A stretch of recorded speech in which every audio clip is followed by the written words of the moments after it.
So now we have a game where you have the ball bouncing to the left and then bouncing to the right. It's pretty boring. So what we need to do is introduce a little bit of randomness into the bounces so the game gets more interesting. We're going to do that with the pick random block. So in the operators menu, you will find the pick random block. This picks a random number between whatever two numbers you tell it to pick.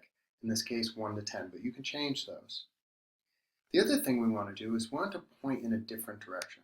So back on the motion block palette, we're going to have it point in a direction. Here you tell it to point 90, which means it's going across the screen this way.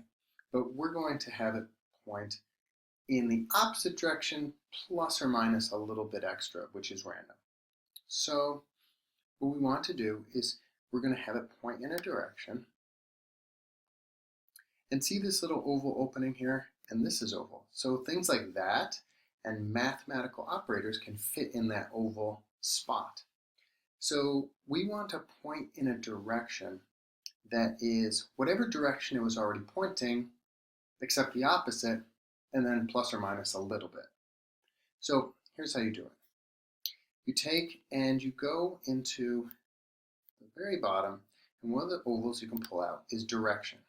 This is the little variable that's holding the type, the number of direction, how many degrees it's facing. So we want it to be that, but we also want it to be its opposite. So if you want to do some math stuff, you go up here. So we're going to pull a times down. Times is the little star. So this is something times something. So if we put direction in there, that's also a little oval, so it can pop right in there. If we want to make a number its opposite, what do? We make it negative. And to make a number negative, you multiply it by -1. So if you want the direction to be opposite, we times it by -1. And then we're going to add a little bit. So we get the adding one. We bring it down. And then you can put this whole thing in the first part of the adding block, if it goes in there.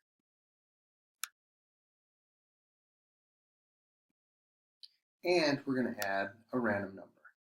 Let's make it, we'll go from -20 to +20. That way it can bounce off to the left or to the right. And then what we do is we pull this whole big oval that we made into the direction we want it to point after it touches the paddle. And so you see that there. So now let's see what happens when we run the game. Boom! See, it comes off at a different angle. Whenever it hits the paddle, it bounces off in a slightly different angle. That makes the game a little more interesting. It doesn't go straight back and straight out. But the angle's not changing very much. So if we want to get much crazier, then what we'll do is, instead of -20, I know it's off the screen a little bit here, let's go -40 to +40. And you can play with this and see what makes the game do what you want it to do. Boom, now that's a much bigger bounce. Yeah, very unpredictable.